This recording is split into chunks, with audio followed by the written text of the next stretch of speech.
Good afternoon. This is Chris Brecher with the Simpler Stocks free video. Weekend edition for February 29th, leap year. Just so you know what happened today, it's about 8 minutes after the close. Very interesting day. Unbelievable to watch the futures down 650 because a lot of the correlations were pretty funky today. So what do I mean by that? Well, first thing I got to hand it to myself that before the opening and on the nightly video and on the premium forum, all the premium side in the premium chat this morning, I was talking about that the Russell was probably going to outperform the rest of the indexes because it had so much catch up to do. So what do I mean by catch up? Look at the left, look at the Russell, and look how low it is down here relative to this, that resistance. Now in here, I want you to put even the transports. And I want you to see the transports are up here. And the whole point is, you might say, well, what do they have to do with each other? They're both economically sensitive because the Russell is composed of mainly growth stocks, not dividend stocks. So if the economy looks like it's turning around, the transports will go up, the Russell will go up. As you see, the Russell is underperformed. And so we were talking about looking for individual Russell stocks that might look good. Check out the ESs today. We'll put it on a 15-minute. And check out what happened in here. Check out Russell closes on its high for the day. ESs close on their low for the day. So, you know, it's like a Stephen Wright joke. Even a broken clock is right twice a day unless it's a digital clock, and then it's just blank. But so this one turned out really well. What we were looking in there then was going over here. We were scanning, and we did one called a Russell Long. And, you know, so basically what I did is I went in here. Instead of all stocks, I went to public and went to Russell 2000 because the TFs are the Russell 2000. It's just the futures on it. I went that I want the stocks at least 40. And then what I did is I took off these. And then what I added was a study filter.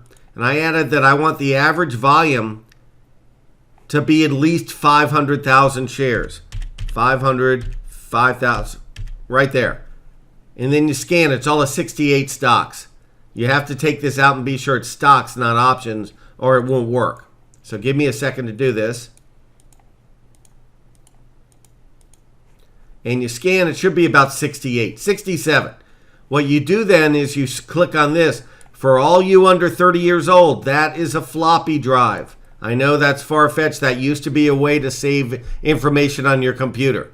But that's a floppy drive. You click on that, and then you just name it. So let's say Russell over 40. And then what you do is you take it over here, and you go to personal, and you go to Russell over 40. And then you go through every one. And that's how I scan for the stocks that might look good in there. And on the premium forum last night, I posted 5 different charts that were just a sample of what I thought looked good on the Russell that might outperform relative to the market over the next 2 or 3 weeks.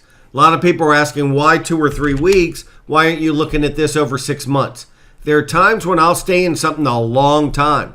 But this is the only reason I think the market has gone up for the last week is the buybacks. Is companies can buy back their stock within 5 weeks, can't buy back their stock within 5 weeks of earnings or 2 days after their earnings. So the key is most of the big earnings reports, let me put in like Disney on the right. Most of the big earnings reports are in middle of right here. End of January, beginning of February. So when can they not buy back their stock? Well, I think you can see almost when Disney started plummeting right there. When can they start buying it back? 2 days after. Look how Disney has bounced. That time of year, which is about February 15th, you'll see coincides with a lot of bottoms in the market. Right around February 10th. That's about right. If you go back the last 3 years, the bottoms have all been the same time. Go back in here and go to your Thinkorswim, and you'll see in here, I have to go to, let me go to 5 years daily, and what you're going to see on here is this. Go in here. Here's February 2000. Even here, 2013, look at the bottom. Go to 14. See if you notice something in here. Right in this area. It just, and on and on. So the whole idea when people ask me, well, why don't you look for a trade longer than 3 weeks? I want to be out while they can still buy back their stock. Once that cycle is over, which is going to be in the middle of March, you better watch out that finally this is going to roll over. So that's something in there that you have to watch. So when we were scanning for stocks, we were looking for things that haven't really rallied that much yet and have a lot of room till their next resistance, and then maybe you stay in them for a couple of weeks. This is one we looked at, was RARE, that had earnings today, still sort of in this tight range, but it held right here. The key is never get in it before earnings, and it held right here. If it can get above here, it could get at least to 70 and maybe higher. Now, getting back to it today about the market, because we got a little off the subject, just want to let you know what was going on today, that we had the ESs down 775 and the NASDAQ down 14. You had the banks really outperforming today. You had the Russell outperforming. You had the Dow Jones Transports up 35 again. You had crude oil reverse, which had a big reason of why the market sold off. And the other thing you had is that you had certain things like the yen. There have been a lot of trades that we call the safety trade. And the safety trade is buying the dollar, is buying the yen, buying gold, buying bonds. Today you saw an unwound to that. You saw gold get punished today. You got the yen going straight up. In fact, I'll do the one so you can see it in a better way. Here's the 6J. Check out what that did today.